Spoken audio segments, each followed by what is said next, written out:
नूरापा, क्या कर रही हैं आप? कुछ भी नहीं। कॉफी के लिए बुलाने आई थी। मेरे अंदर कॉफी पीने की हिम्मत नहीं है। खैरियत है? कहाँ जाने की तैयारी कर रही है? मैं कहाँ जाऊंगी, पागल हो क्या? कुछ पुराने कपड़े रखे हुए उन्हें अलग कर रही हूँ। ये पुराने कपड़े जरूरतमंदों के काम आ जाएंगे। हाँ अच्छा है, वेट कीजिए, मैं भी कुछ अपने पुराने कपड़े ले आती हूँ।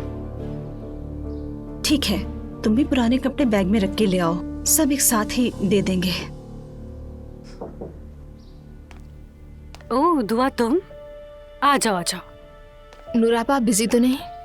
आप लोग बात कीजिए, मैं तो वैसे भी जाने ही वाली थी।